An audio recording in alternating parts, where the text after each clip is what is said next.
Muito bem, meus amigos, vamos lá. Estudo de hoje, Desobsessão, livro de autoria espiritual de André Luiz, psicografia de Chico Ivaldo Vieira.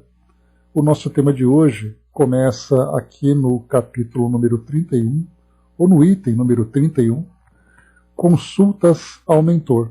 E nós avançaremos depois na manifestação de enfermo espiritual, que é uma sequência de 5 itens com esse mesmo título, Manifestação de Enfermo Espiritual, em que André Luiz vai trazendo para nós aqui algumas orientações importantes sobre a forma como esse trabalho deve ser conduzido, compreendendo também ali a própria natureza dos espíritos que se manifestam, que são conduzidos para esse tipo de trabalho. Nós vimos no nosso estudo anterior, fazendo aqui, depois de estudarmos sobre as características de cada membro que compõe a equipe mediúnica, nesse caso esclarecedores, médiuns psicofônicos e médiuns passistas. Bom dia, André. Nós iniciamos aqui as orientações para o início do trabalho. Livros para leitura, vimos aqui quais são os melhores títulos, quais são os melhores conteúdos e o porquê desse conteúdo. 28 aqui nós vimos a leitura preparatória, falando exatamente sobre o tempo, sobre a importância das reflexões, sobre o preparo da equipe para o início do trabalho. Vimos aqui a prece inicial, em que André Luiz chama a nossa atenção para que as preces sejam ativas, no sentido de fazer com que a equipe se conecte com o plano espiritual, objetivando a realização do trabalho, e não a prece passiva, aquela prece que muitas vezes é decorada, que sim, sem dúvida faz com que a equipe se sintonize com o plano maior, mas ela acaba se tornando mais passiva do que ativa. Então é muito importante que todos os colaboradores voltem a sua atenção, voltem ali a sua concentração para a tarefa que vai se realizar. Depois aqui, manifestação inicial do mentor. Nós vimos rapidamente.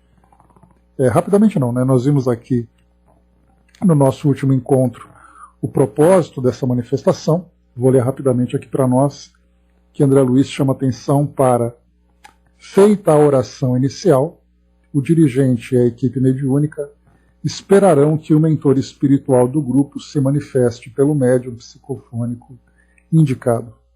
Essa medida é necessária porquanto existem situações e problemas estritamente relacionados com a ordem doutrinária do serviço, apenas visíveis a ele, e o amigo espiritual, na condição de condutor do agrupamento perante a vida maior, precisará dirigir-se ao conjunto, lembrando as minudências e respondendo a alguma consulta ocasional que o dirigente lhe queira fazer, transmitindo algum aviso ou propondo determinadas medidas. Esse entendimento, no limiar do programa de trabalho a executar-se, é indispensável à harmonização dos agentes e fatores de serviço, ainda mesmo que o mentor se utilize do medianeiro, tão só para uma simples oração que, evidentemente, significará tranquilidade em todos os setores da instrumentalização. Então a gente viu aqui, bom dia Dona Miriam, bom dia Fabi, bom dia Braz, bom dia Iris. Então nós vimos aqui, nesse nosso último tema estudado na semana passada, que o mentor, ele em algumas, vamos dizer em todos os grupos mediúnicos, mas de um modo geral os mentores se manifestam junto à equipe exatamente para trazer alguma orientação para que o trabalho seja conduzido de acordo ali com a observação que é feita do plano espiritual, tanto da perspectiva espiritual mesmo, vendo ali quem são os espíritos que se manifestarão, quais são as dificuldades que poderão ser encontradas no socorro àqueles espíritos manifestantes. De repente ali nós temos um grupo de espíritos que chegam, às vezes temos um espírito que é mais trabalhoso, alguma característica específica para aquela noite, ou para aquele dia em que o trabalho vai se realizar. Da mesma forma também da perspectiva terrena, em que o médium, em que o dirigente espiritual vai observar na equipe ali alguma deficiência, a necessidade de alguma atenção, algum tipo de alteração que deve ser feita na dinâmica do trabalho, seja naquele dia ou a partir daquele dia, né? Então, de um modo geral, tem esse objetivo. Logo depois da oração inicial, é feito então esse briefing junto da equipe, e a partir dessa conversa, tem ali todas as orientações para que o trabalho seja bem conduzido. Depois, aqui no item número 31, consultas ao mentor, que também aqui é uma questão, porque quando se faz a prece e o mentor se manifesta, mesmo que ele não converse diretamente com a equipe, André Luiz chama a atenção que ele pode, por exemplo, né, colocar para nós, ainda mesmo que o mentor se utilize do medianeiro tão só para uma simples oração, que evidentemente significará tranquilidade em todos os setores da instrumentação, ou seja, né, saber que existe ali a presença do mentor espiritual, né, do dirigente do trabalho junto à equipe, dá sem dúvida nenhuma uma segurança muito grande. É claro que sempre estará presente ali espíritos que fazem parte da coordenação, né? Mas para nós encarnados, né, saber que eles estão ali a partir de uma manifestação faz com que o grupo se sinta muito mais seguro. Depois dessa manifestação, dessa orientação, pode acontecer de terem os membros da equipe encarnada algumas dúvidas, algumas questões que queiram apresentar ao mentor, já que ele está se apresentando, se manifestando ali junto à equipe, levar ali algumas questões, algumas dúvidas com relação à conduta, né, à condução do trabalho. Então, e além dessa condução, bom dia, Sandra, além dessa condução do trabalho, ainda tem ali algo muito interessante, né, que a gente sempre lembra, que os médiuns que participam do trabalho mediúnico não são necessariamente médiuns prontos. Na verdade, a grande maioria são ali espíritos em desenvolvimento, e o trabalho mediúnico vem como um processo de educação. Portanto, nós trazemos ainda dúvidas, trazemos ali fraquezas, trazemos ali inseguranças, né? E nesse momento em que se conversa com o mentor espiritual, não raras vezes pode acontecer de um dos membros da equipe encarnada queira levar uma questão pessoal, para aproveitar, né, já que nós temos ali um espírito que diante do grupo ele é considerado um espírito mais esclarecido, um espírito numa condição superior, por que não tirar essa dúvida com ele? Né? Então, de repente, ali imaginarmos que nós temos ali um grupo de médiums, dentre esses médiums, temos ali um trabalhador que traz ali um problema pessoal, de um familiar desencarnado, de um familiar doente, de um conflito vivenciando, né? Por que não pedir um conselho naquela hora, já que nem sempre se tem contato com os espíritos na rotina da casa espírita? Por isso, André Luiz, então, trouxe para nós aqui consultas ao mentor, exatamente para chamar atenção. Que tipo de perguntas devem ser feitas? Deve ser feita, né, naquele momento que antecede, né, que se encontra ali na fase preparatória para o início do trabalho de socorro espiritual. E aí, então, André Luiz vai trazer para nós o seguinte.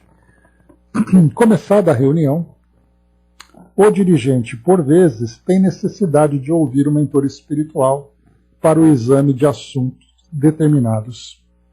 Frequentemente, é um amigo que deseja acesso à reunião e que não pode ser acolhido sem a consulta necessária.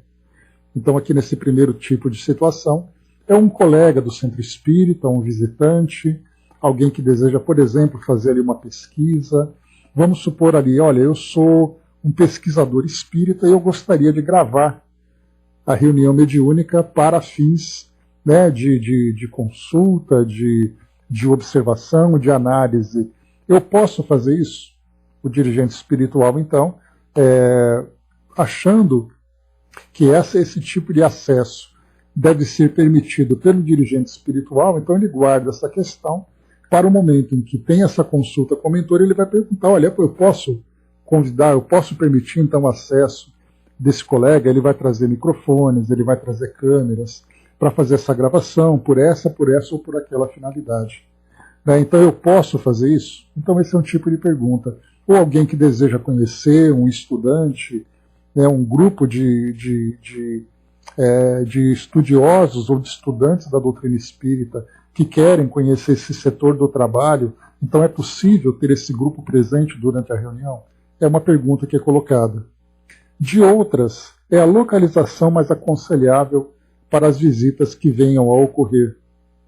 Então, nesse outro caso também, quando tem ali as visitas, né, onde exatamente ali seria o ideal, né, eles poderiam se posicionar na própria mesa, né, no próprio ali local onde é feito o trabalho de desobsessão, ou eles devem se localizar ali distantes para que não atrapalhem o desenvolvimento do trabalho. Então, André Luiz está trazendo para nós aqui, né, itens, sugestões ou ideias de situações que podem acontecer nessas consultas. E ele continua.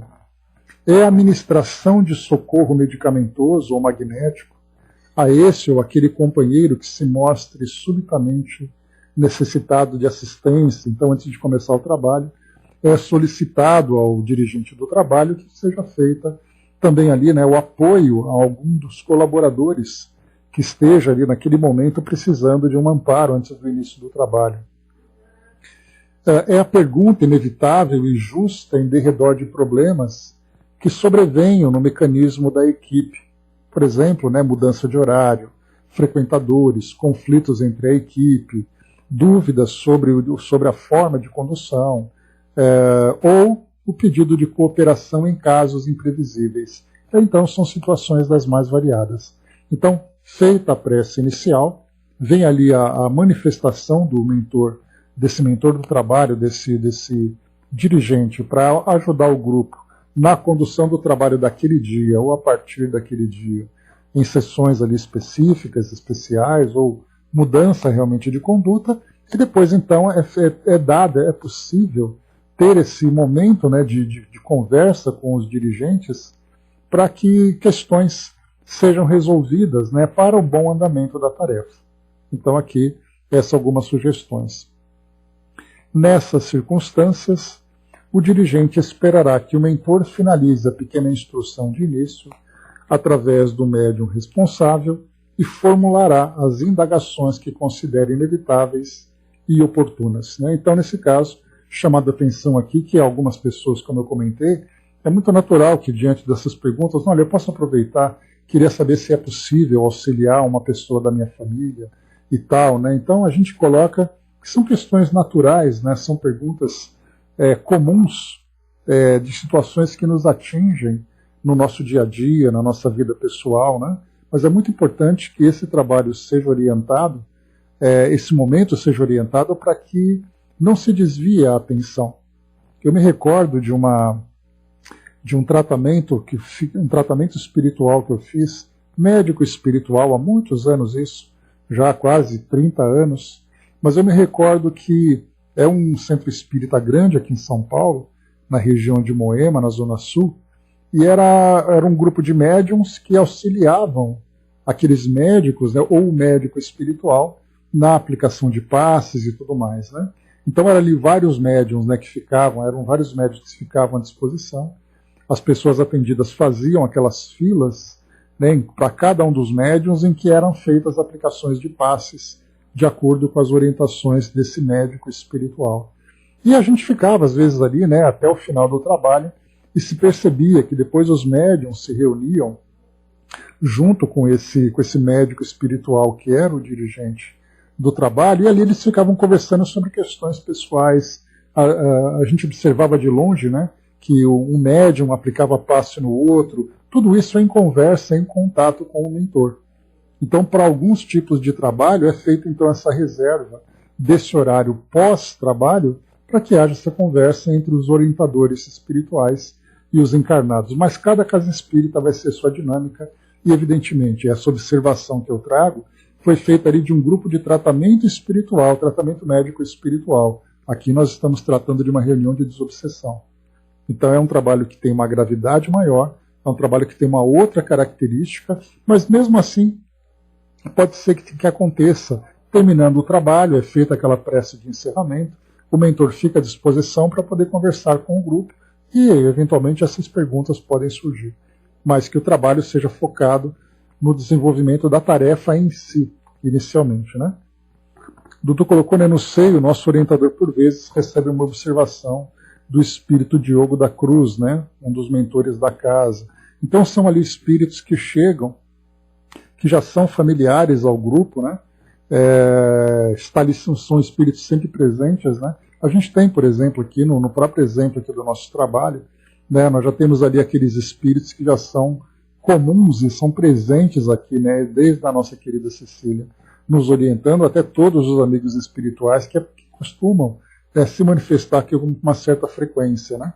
Então, se nesse trabalho de estudos nós temos, então, né, essa presença constante e mais, né, aqueles vários espíritos, né, que surgem, trazendo ali as suas orientações, trazendo os seus depoimentos e tudo mais, imaginemos um trabalho de desobsessão onde existe ali uma concentração maior e uma gravidade maior, como eu comentei, né? Então, nós temos ali aqueles espíritos que podem ser espíritos que são comprometidos com essa tarefa, e eles se manifestam com mais frequência, porque eles estão ali familiarizados com o grupo, familiarizados com o trabalho da instituição e familiarizados com o trabalho de um modo geral, tendo ali até mesmo, né, um conhecimento muito mais profundo sobre a rotina desse trabalho no plano espiritual, ou seja, né, quem são os espíritos que serão conduzidos, de que forma que esses espíritos serão conduzidos, como o trabalho vai se desenvolver, para onde esses espíritos depois serão levados, né, para dar continuidade no tratamento, enfim.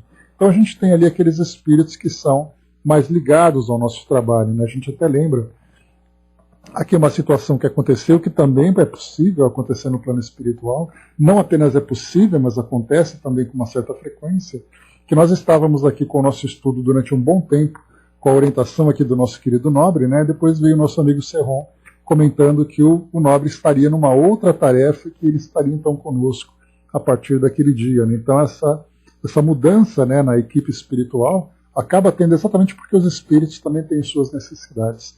E aí, no caso do plano espiritual, esses espíritos colaboradores dessas tarefas também têm ali, né?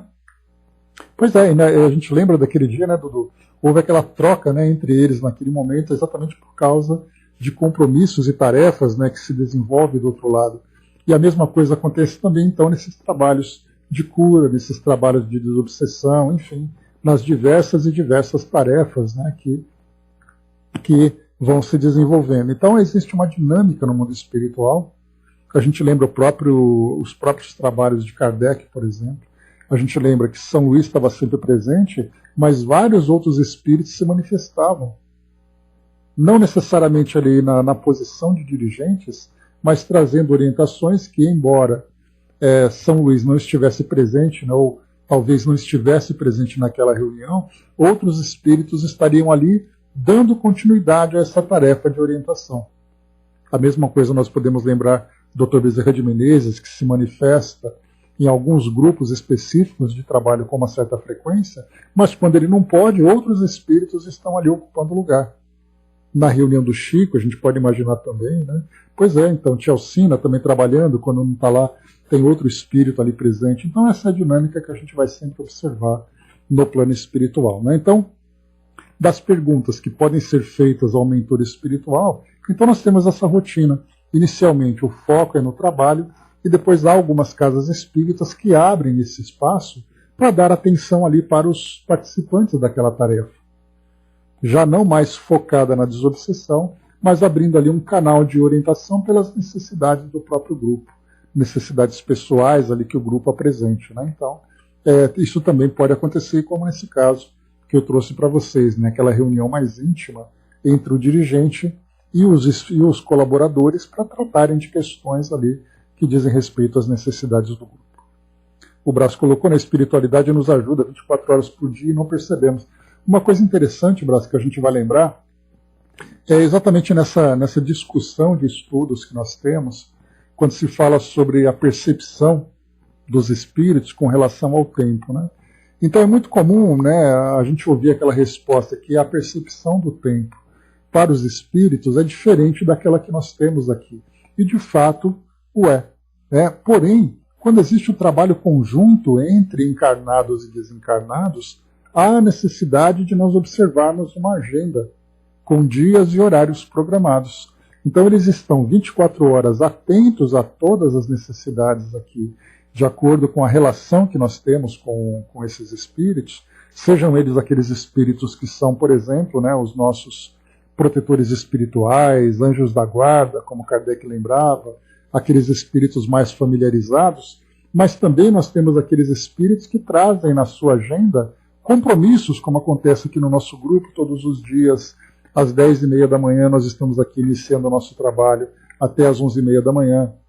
Depois nós temos nos centros espíritas palestras, nós temos grupos de trabalho, grupos de desobsessão. Então a percepção pode ser diferente.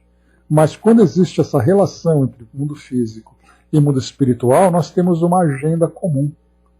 Então a percepção pode ser diferente, mas o calendário permanece para que o trabalho seja ali, tenha uma aproximação maior para que o trabalho se desenvolva nessa relação entre os dois planos, né?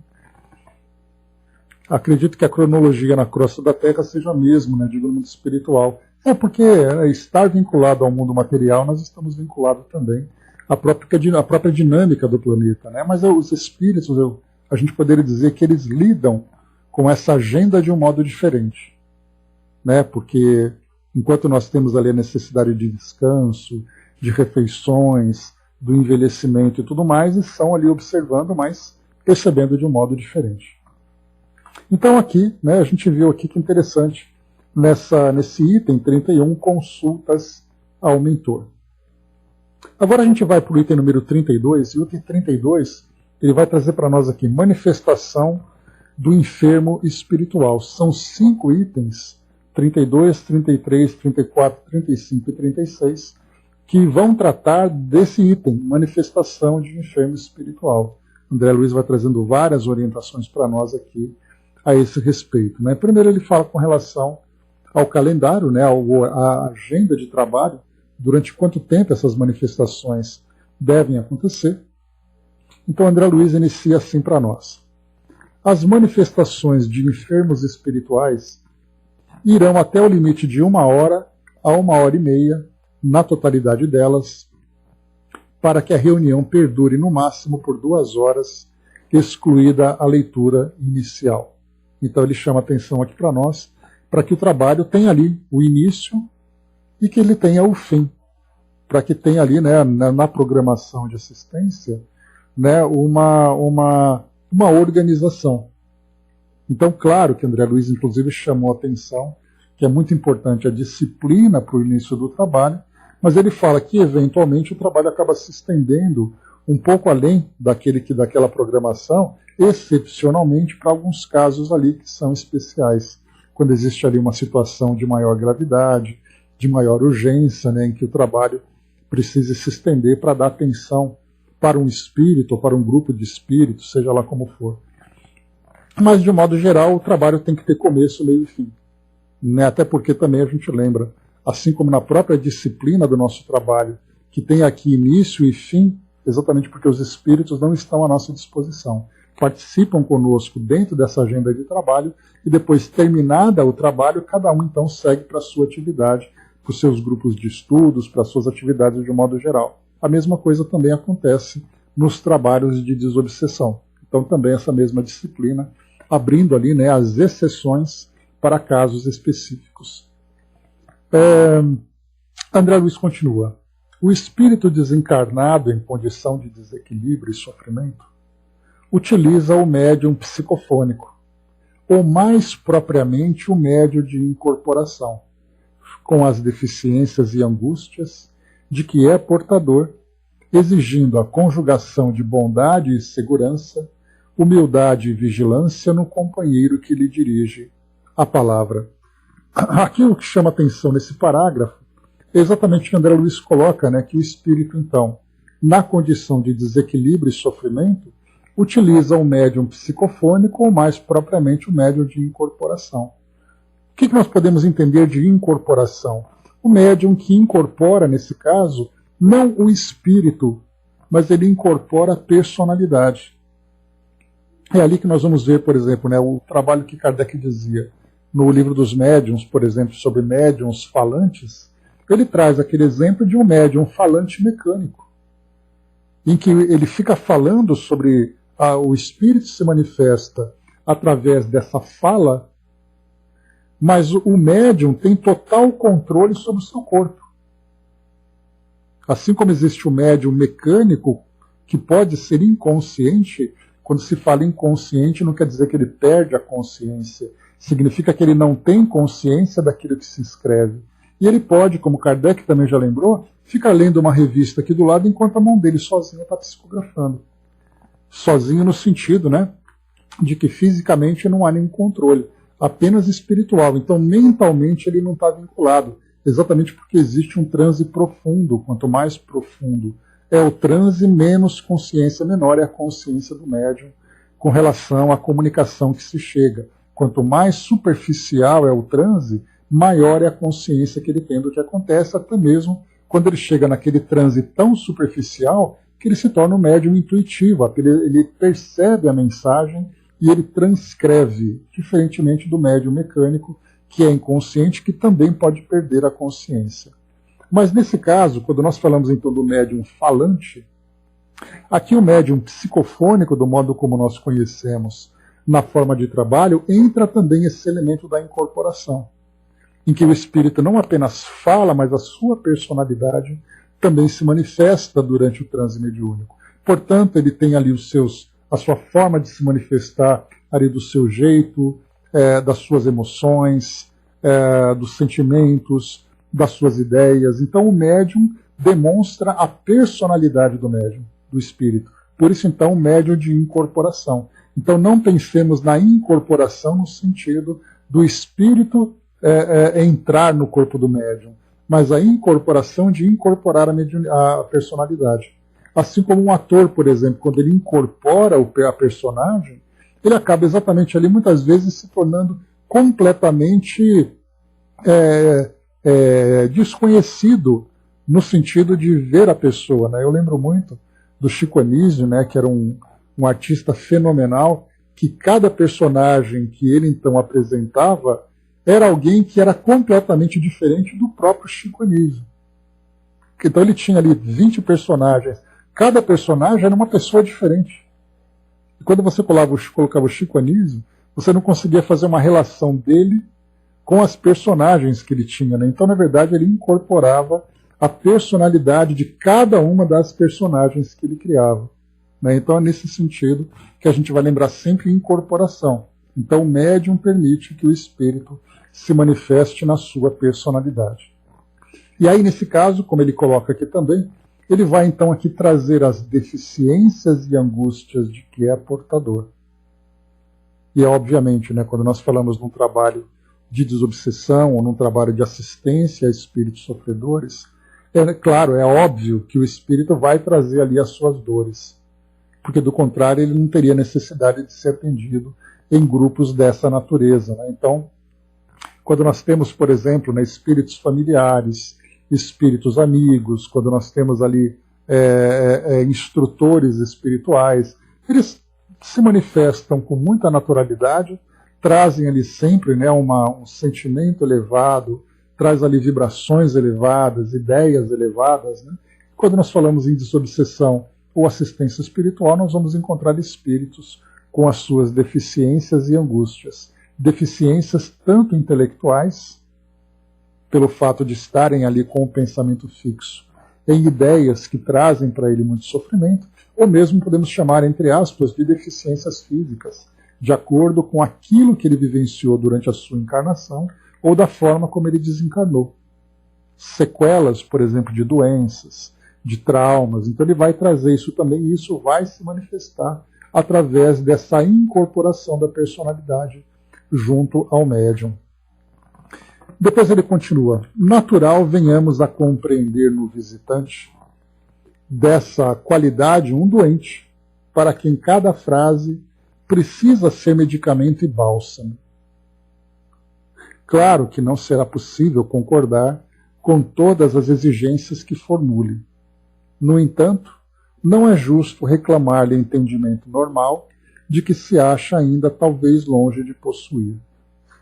Entendamos cada espírito sofredor como se nos fosse um familiar extremamente querido e acertemos com a porta íntima através da qual lhe falaremos ao coração. Neste e nos próximos capítulos serão indicadas algumas atitudes naturais dos médiuns psicofônicos em transe. Então, nesse primeiro item, é feita aqui a introdução, né? O Dudu colocou, né, ontem aqui o irmão discutiu com a irmã e logo após eu incorporei um índio mentor meu que levantou a cama, chamou o rapaz como moço, vem aqui por favor. E com muita calma conversou com ele e o acalmou. Né? Depois o Bruno disse que ele via falando com ele um índio Cararauê. Eu só fiquei sabendo dos detalhes pela Laura, né, que contou tudo. Né? Pois é, né, então estava ali presente, né, percebendo que a coisa estava complicada, teve ali a oportunidade de se manifestar e aí já trouxe as orientações. Né, bem interessante. Bom, então aqui nesse caso, né, aqui o que me chamou a atenção foi quando André Luiz trouxe para nós aqui no terceiro parágrafo. Natural venhamos a compreender no visitante, dessa qualidade, um doente, para quem cada frase precisa ser medicamento e bálsamo. Eu me lembrei aqui que na semana passada, na última segunda-feira, por coincidência, no dia 18, a nossa querida Ana, né, através da Fabi, trouxe para nós aqui uma mensagem que, na verdade, ela estava trazendo um outro espírito, um outro irmão, que também trouxe para nós o seu depoimento. E eu queria reler com vocês, porque a gente leu naquele momento, né, no final da reunião e tudo mais, sem ter muita oportunidade de analisar, mas aqui dizia respeito exatamente a esses espíritos que hoje são considerados obsessores. Né? Então, ela diz assim para nós, né? Rapidamente aqui, deixa eu ver, a Angelina colocou. No meu caso, o dirigente que nos acompanha nos trabalhos, fiquei sabendo que o espírito que se comunica fala e escreve ao mesmo tempo. Né? Eram 3 médiuns, né? 2 estão em outros estados. Né? Interessante, né, Angelina? O fenômeno mediúnico ele acontece de formas variadas. Né? Então diz assim para nós, a nossa querida Ana. Sintam-se envolvidos no carinho dos amigos do plano espiritual que acompanham nossos estudos, aprendendo e trabalhando pela própria iluminação, tal como nós mesmos. E vamos acompanhar em prece, com o pensamento em Jesus, o relato desse amigo que traz sua experiência para ilustrar esse tema tão importante. Né? E foi exatamente falando sobre espíritos obsessores que nós recebemos essa orientação para exatamente o que André Luiz coloca para nós. Mais uma vez aqui nesse trechinho, ele coloca, né, ver no visitante dessa qualidade um doente, em que cada frase precisa ser medicamento e bálsamo. Então vamos lá. Ele disse assim para nós. Trago, amigos, essa mensagem hoje, porque já estive na fileira dos espíritos, tidos como obsessores. Ó, amigo, um obsessor é tido quase em conta de um demônio. Um pária que merece ser afastado e até preso. Mas não foi nosso Mestre Jesus que dizia da necessidade médico para que os que não eram sãos? Necessidade do médico para que não eram sãos? Há maldade sim no mundo espiritual. Mas não falaremos dos espíritos que ainda se comprazem em se manterem afastados de Deus, porque essa ilusão por si é um sintoma claro de uma doença de raiz profunda, não cabendo a nós julgá-los, lembrando que esses irmãos são objeto da atenção de espíritos muito maiores, porque já capazes de muito, muito ama. Então aqui, a princípio, só para analisarmos esse trecho, nós vamos encontrar, na maioria, espíritos obsessores, né, nesses chamados de obsessores, mas que trazem o pensamento fixo em determinadas ideias, muitas vezes ali desejando, né, a justiça, né, fazer a justiça de acordo com o seu entendimento, que muitas vezes, né, aliás, na verdade, se torna uma visão equivocada, que é exatamente o que provoca a sua condição. Mas nós vamos encontrar espíritos bastante endurecidos. Então nós vamos encontrar, nesse caso, tanto espíritos que trazem essas monoideias, mas nesse sentido, né, de quererem resolver essa questão de justiças pelas suas próprias percepções, mas nós temos esses espíritos endurecidos que também, embora adoecidos, né, se apresentam com uma gravidade muito maior. E para isso, então, como esse irmão trouxe para nós, espíritos muito maiores que se dedicam a eles. Né? E nós tivemos, né, essa visão no próprio estudo das obras de André Luiz, como no caso do livro Libertação, por exemplo, onde nós tivemos ali um entendimento bastante claro das condições desses espíritos ainda bastante endurecidos e espíritos que vão ter uma longa jornada para poderem se transformar, né? Enquanto que esses outros espíritos, chamados de obsessores, trazem ali uma relação pessoal com determinados indivíduos, né? Que se tornam obsessores, por exemplo, de pessoas a quem ele considera inimigos, pessoas que ele tem ali uma afinidade muito grande. Lembrando que um obsessor não é necessariamente o espírito que quer fazer o mal. Um obsessor, por exemplo, pode ser ali um familiar, um ente querido, que ele quer ficar tão próximo da família que ele promove o mal sem ter consciência. E ele é chamado de obsessor. Por que obsessor? Aí a gente vai para a raiz da palavra. É aquele que está obcecado por uma ideia. Eu tenho uma obsessão pela minha família, pela minha esposa, pelo meu marido, pelo meu filho, e eu quero estar junto dele. Só que a minha presença, nesse caso, pela minha necessidade de estar próximo, provoca esse prejuízo. E ele é chamado de obsessor. Então nós vamos encontrar nessa ideia da obsessão ali uma gama bastante grande de situações que não se encaixam, nesse caso, como é trazido aqui pelo nosso irmão, para esses espíritos ainda endurecidos. A gente não trata desse caso, né? Mas ele continua, diga assim para nós. Falaremos de nós, pobres obsessores, entre aspas ele coloca, que podem, em algum momento, nos qualificarmos como maus, porém não passamos de doentes carentes do remédio da compreensão, que é exatamente o que o André Luiz coloca para nós, né? O remédio e o bálsamo através dessa compreensão. Sedentos que somos e que insistimos em beber a água salgada da vingança, acreditando que saciará a sede, que buscam o porto seguro nadando contra a corrente e em direção ao mais alto. Ah, quanta ilusão nos conduz quando nos acreditamos capazes de realizar justiça, quando a justiça, com letra maiúscula, cabe apenas ao legislador maior que não nos julga, mas nos reconduz ao porto seguro, dá-nos da água fresca da fonte viva e nos ensina a nadar e a beber das fontes do amor que sacia, acalma e ilumina.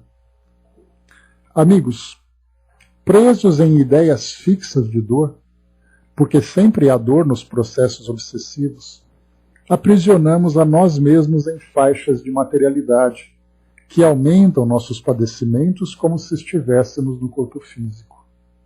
Sangue, dores, sede, fome, frio, sono sem nunca poder dormir, curar, saciar a sede e a fome, vendo apenas a necessidade de nos vingar, trazendo à tona o que há de mais escuro em nós, esquecido de que todos temos uma semente de luz com que Deus nos apresentou para sermos felizes.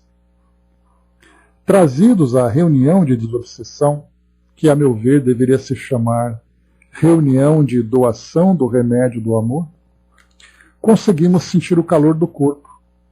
E que bom quando esse corpo traz consigo energias amorosas que se acumulam durante os dias do encarnado.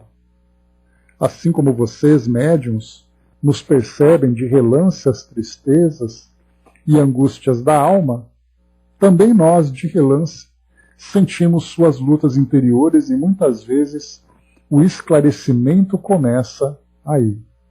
Então nós vimos aqui a importância desse relato, que é exatamente ali todo o trabalho que o médium precisa fazer de estruturação moral para se apresentar num trabalho como esse, porque a ideia que nós temos é a parte mais importante do trabalho de atendimento a esses espíritos é o esclarecimento através do diálogo. Doce ilusão nossa, porque a própria presença do espírito junto ao médium já é o início desse trabalho. Porque é quando o espírito se sente mais calmo, o espírito sente vibrações que ele não está habituado, exatamente pela sua condição e pelo ambiente espiritual onde ele vive, né? Com vibrações tão densas, tão dolorosas, com aqueles pensamentos fixos que eles trazem, né? Quando eles se aproximam do médium, é como se eles vivessem aquele mundo mental do médium. E quando esse médium se apresenta com essa estrutura moral bem desenvolvida, é como se fosse um oásis em que o espírito estaciona temporariamente para que ele comece esse processo de esclarecimento. Então, enquanto a gente acha que é a palavra que esclarece, a simples presença, o simples contato já é o início de um trabalho profundo, que muitas vezes não precisa dizer nada. Basta simplesmente que o Espírito fique ali presente durante alguns instantes. Então é bem interessante essa colocação dele. Mas ele diz assim para nós ainda: ouvir palavras de julgamento é doloroso, dá mais raiva até. Mas ouvir, ou ainda sentir o carinho sincero de quem nos endereça um bem-vindo, traz a calma que se impõe como bálsamo que atenua as dores. E as palavras que se seguem ficam como sementes, quando não aproveitadas no momento, mas ficam lá, no coração, repetindo e repetindo, ajudando a gente a reconsiderar aquela ideia fixa. E é engraçado, essa repetição não aprisiona, mas liberta. Então é assim, o Espírito está lá presente na reunião, aquela mensagem, aquelas palavras são lançadas, aquela leitura é feita, e o Espírito pode até não concordar naquele momento, mas ele não sofre de amnésia. Ele vai lembrar assim: poxa, aquele dia eu estive naquele lugar, eles ficaram falando daquele tal de Jesus, porque pode ser um espírito materialista, um espírito ateu. Eles ficaram falando daquele tal de Jesus, daquele espírito que tem que perdoar e não sei o quê, mas eu não quero perdoar. Mas a ideia do perdão fica presente na consciência dele, esperando o momento de germinar. Né? Aquela sementinha fica ali pronta. Então é bem interessante isso também. Mas aqui ele fala sobre a questão do julgamento.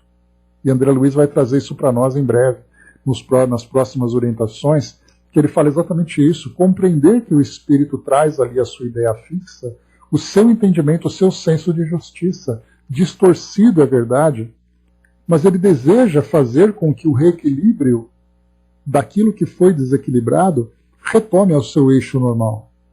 Então o que ele precisa fazer é fazer com que receber, na verdade, é receber orientações para fazer com que aquela visão distorcida volte à condição verdadeira. E para isso, dependendo da forma como o trabalho acontece, né, dependendo do esclarecimento dos médiuns, dependendo ali do entendimento que eles têm, eles travam debates, eles travam duelos com os espíritos.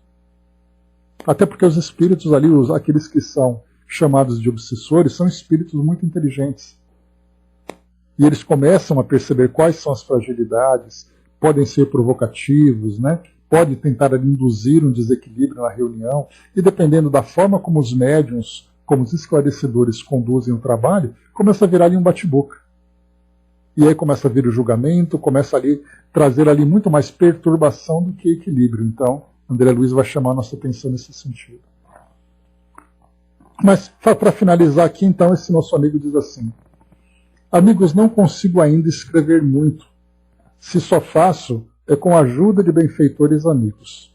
Mas peço a vocês que nos trabalhos que realizam, rezem pelos espíritos que ainda estão vivenciando esse processo de vingança. Ah, não tenho dúvidas, a dor é tão grande. Não nos julguem.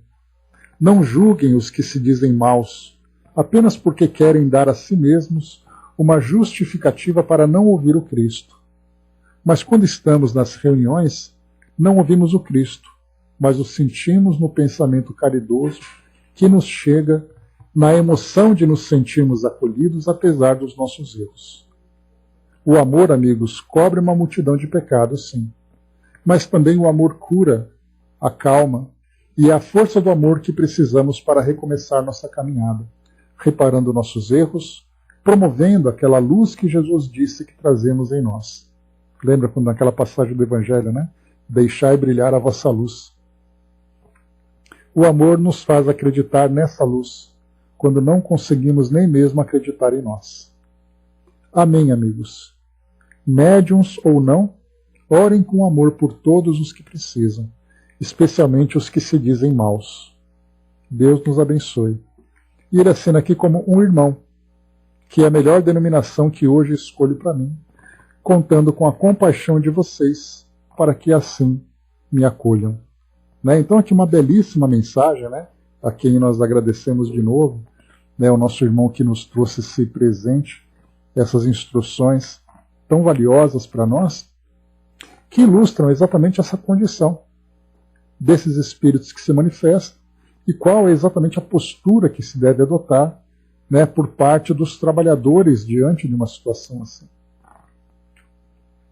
A Angelina tinha colocado aqui, né, ela caiu, o trabalho constante e voltado para o bem afasta os obsessores, né, exatamente ali a postura de cada um. E para a gente finalizar aqui, né, o próximo item, 33, manifestação de enfermo espiritual. É o item número 2, né, dessa sequência.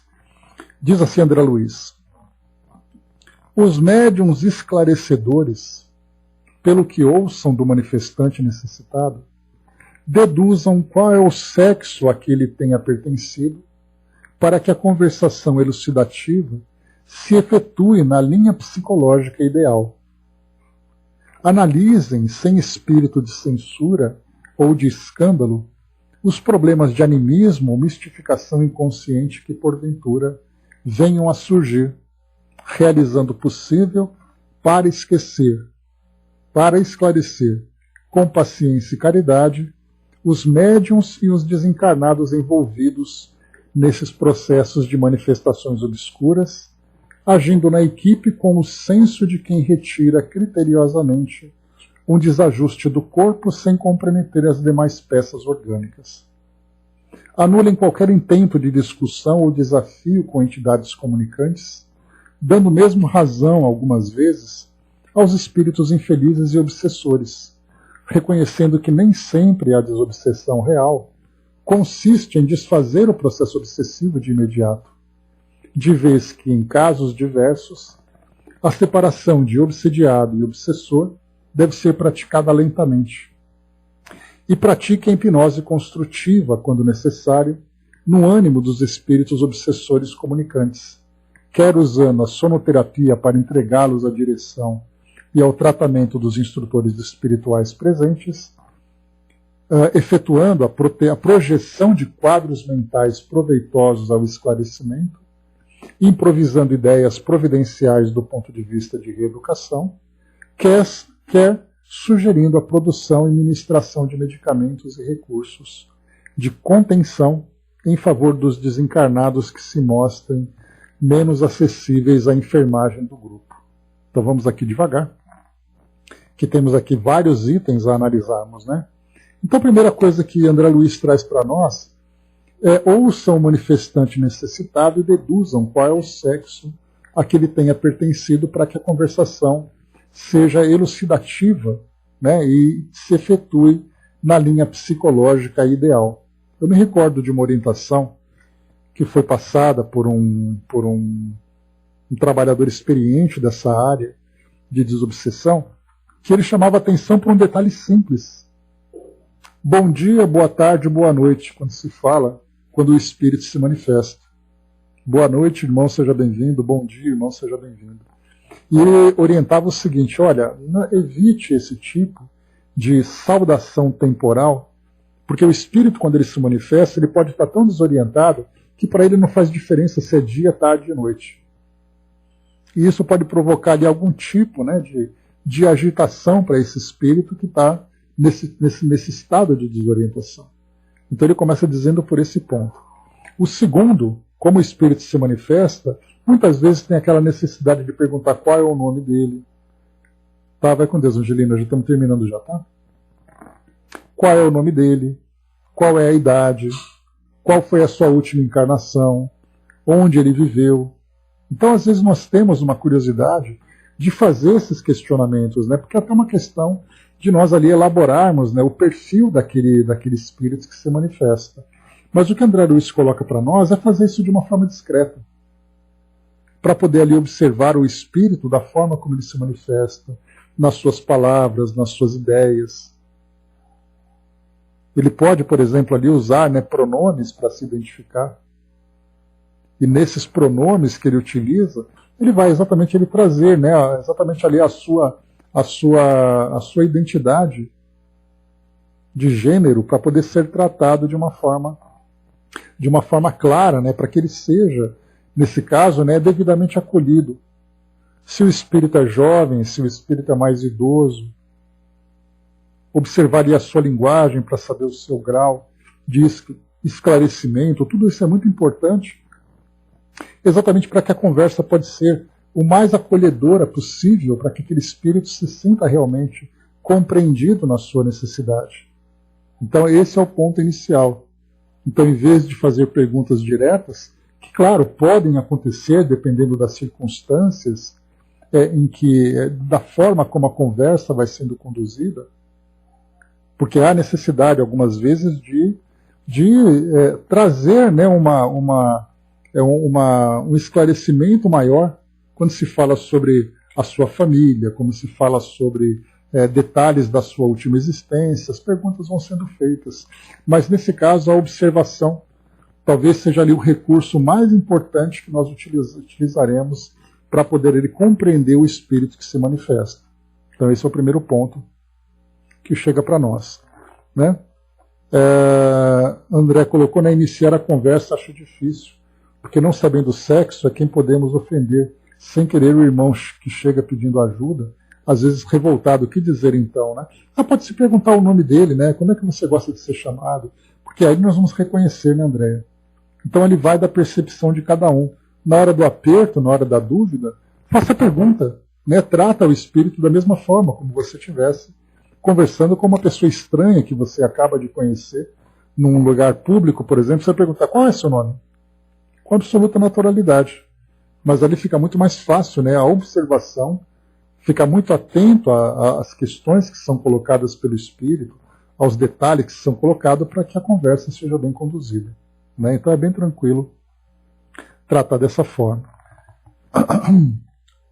Antes de continuarmos, né, o Dudu trouxe para nós aqui uma mensagem, um amigo viajante trouxe para nós aqui um recadinho.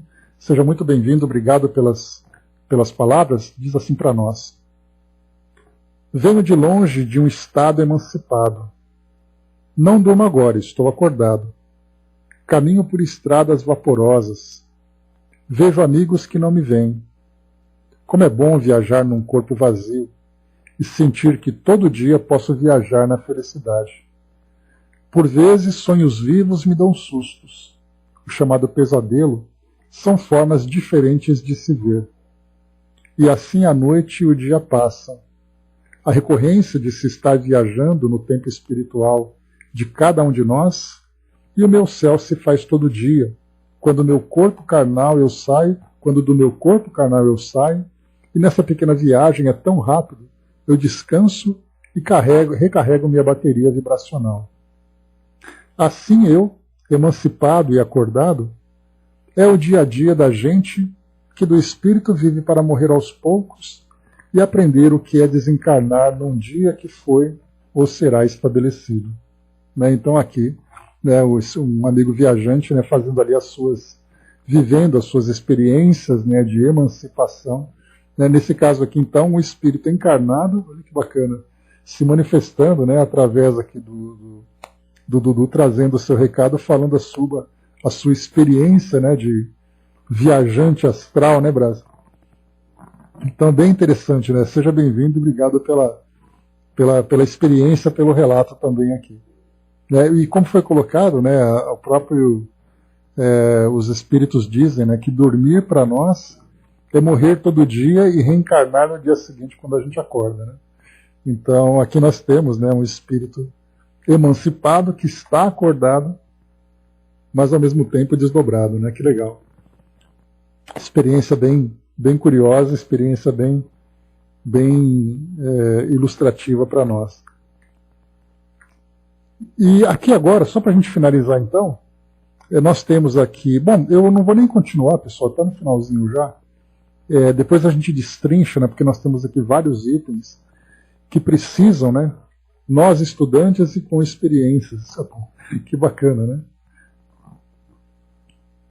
Então aqui eu não vou nem continuar então nesse trecho, porque como eu falei para vocês, são vários detalhes que André Luiz vai trazendo para nós, e essa parte, né, da dedução do sexo, né, da identidade de gênero desse espírito, esse é um dos itens, né, e tem tantos aqui que a gente vai ter que conversar com bastante calma, com bastante atenção, para a gente poder compreender as situações do cotidiano nesse tipo de trabalho. Então a gente vai parar aqui no item número 32, apesar da leitura ter sido feita, é um item que não foi estudado.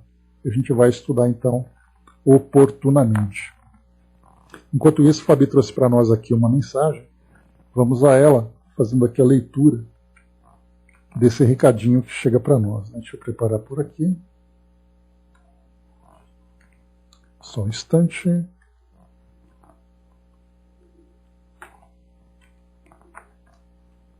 Para lá. Muito bem, vamos lá. Diz assim para nós. Amigos, muita paz. Sintam-se envolvidos no nosso carinho de sempre, né? Nossa querida Ana presente aqui conosco. Traremos um relato de um amigo que hoje nos visita e que traz a sua contribuição diante da sua experiência em reuniões de desobsessão. Então ele diz assim para nós, né? Queridos estudantes, muita paz, né? Muita paz também, querido amigo. Grupos de estudo são sempre muito bem-vindos e necessários. É por meio deles que nos preparamos aqui na Terra, ainda encarnados para a vida espiritual. E na vida espiritual, quanto mais consciente a portamos, mais rápido poderemos nos engajar nas fileiras dos que servem, daqueles que se colocam em condições de auxiliar, e assim prosseguir com a aplicação prática da teoria estudada, né?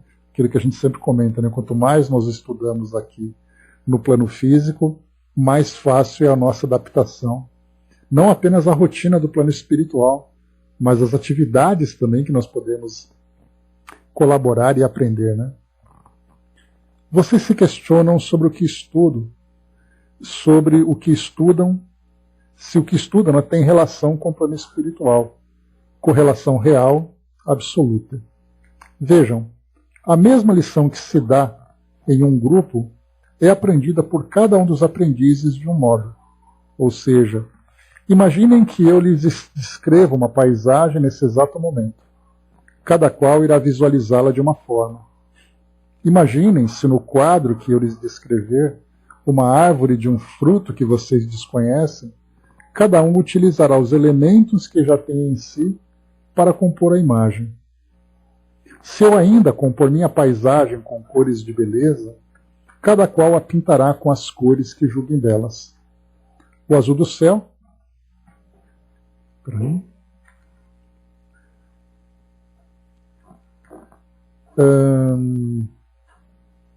O azul do céu pode ser deste ou daquele tom, de acordo com o gosto de cada um, que contribuirá, porém, o azul mais belo que há, que atribuirá, porém, o azul mais belo que há.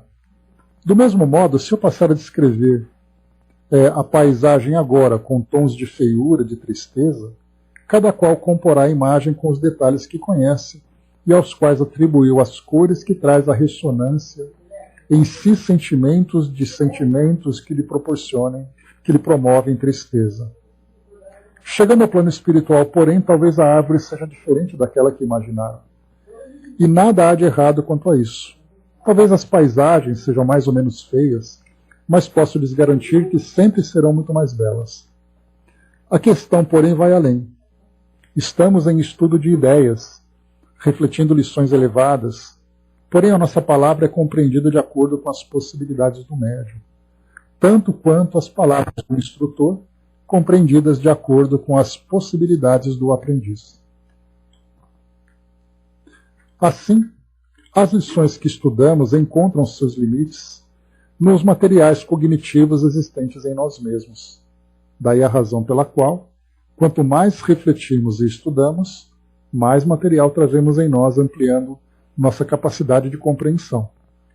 Notem, porém, que digo refletimos e estudamos. É preciso que as lições que estudamos, debatemos, sejam trazidas para nossas vidas, experimentadas, colocadas à frente dos desafios que se apresentam. Experienciadas, o conhecimento se transmuta. Agrega-se a nós, transforma nossa realidade interior, transforma nossas ações.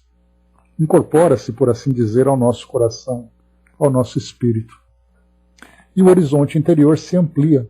Aumentamos nossa capacidade de entendimento, ao mesmo tempo em que eliminamos aquelas limitações que temos alimentado por tantos séculos que aos poucos vamos deixando para trás, de uma forma suave, simples e bela, como deve ser a evolução do espírito. Notem-se que aí toda experiência se transforma em oportunidade de aprendizado, onde a dor é colocada de lado, porque nossa atenção se volta à aplicação das lições que nos mostram outras perspectivas e maiores objetivos, maiores alegrias do que qualquer alegria que a experiência vulgar pode dar.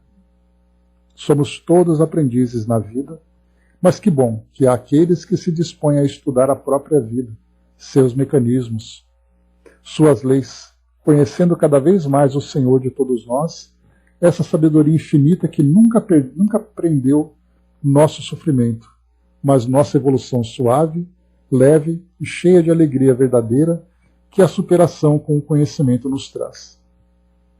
Daí porque não há desafios superiores à nossa capacidade, porque o Senhor da vida sabe que cada aprendiz tem a lição que precisa, que necessita para o grau de aprendizado em que está. Enfim, amigos, gostaria de lhes falar mais, mas fico por aqui encorajando-os no esforço de aprender. Aprendam sempre. A vida nos oferece lições preciosas em todos os seus momentos. E grupos de estudo como este auxiliam-nos sempre nesse processo, em especial porque nos trazem a própria consciência de aprendiz. Falaremos novas vezes. Um abraço fraterno, Eduardo, né? Então, que seja bem-vindo outras vezes, né? Aguardaremos ansiosamente novas oportunidades. Porque agora a gente começa a ter uma percepção, né, do papel do estudo, né? Porque nós sentimos prazer com o estudo, né? Mas qual é a sua real finalidade? Né? Nada, tranquilo, Fabi. Então, qual é a nossa real finalidade para o estudo, né? Porque quantos são aqueles que estudam, incluindo nós também, que apenas estudamos com o objetivo de acumular conhecimento? E como nosso amigo Eduardo traz para nós, o objetivo é aplicar isso na nossa vida cotidiana, principalmente quando os ensinamentos trazem um valor moral, porque aí sim nós estamos agregando valores à nossa consciência, às nossas ações, né? Então, nós temos o estudo técnico, nós temos o estudo moral, evangélico, então nós temos estudos com várias finalidades. Todos eles trazem para nós um objetivo, todos trazem para nós ali um acréscimo, desde que seja bem direcionado. Poderíamos dizer que muitos estudos, em termos de porcentagem de aproveitamento, em termos de aplicação, em termos de aproveitamento do estudante, do aprendiz, muitas vezes nós trazemos ali 10%, 20% do real ensinamento que é apresentado. Porque é o que acontece em palestras, né? Se todos os ouvintes, ou os espectadores, ou telespectadores de palestras, aproveitassem 100% do conteúdo que é apresentado, dá para a gente imaginar que o mundo se transformaria rapidamente. Daqueles que participam dos cultos religiosos, se aproveitassem 100% daquela oportunidade, nós teríamos cultos radiantes, né? Com as mentes brilhantes, ensinamentos ali proveitosos, a presença de espíritos luminosos, mas infelizmente nós criamos a nossa própria resistência. Porque nós participamos de uma forma automática, sem entender o real objetivo daquele estudo, daquela reflexão. Estamos caminhando paulatinamente, Angelina, né? E quando nós recebemos uma instrução como essa, é exatamente para chamar nossa atenção. É aquele toquinho nas costas dizendo: para de conversar durante o estudo e presta atenção. Né? Ou seja, né, para de ficar apenas se deslumbrando com as mensagens, com o conteúdo que chega, e utiliza isso de uma forma prática, de uma forma real. Porque aí sim, no fim do ano letivo, a gente vai tirar boas notas porque as provas foram bem realizadas. Né? Então é importante a gente pensar dessa forma. Né? Então uma mensagem, né, para aprendizes, que somos todos nós. Né? A Andréa coloca, né, é verdade, né, o X da questão é que lemos, ouvimos demais, mas aplicar é uma dificuldade. Né? Aquilo que eu sempre falo, né, Andréa? Se nós fôssemos calcular as horas de voo que nós temos, ou seja, quantas horas de palestras nós já assistimos, quantas mensagens nós já ouvimos, quantas páginas nós já lemos. Se tudo isso fosse aproveitado 100%, nós já estaríamos na condição de espíritos puros, né? Porque a gente sempre gosta de dizer, né? Eu tenho 30 anos de doutrina espírita. 30 anos e não aproveitou nada, né? Então agora começar a mudar aquela chavinha e começar a ter uma percepção mais objetiva, né?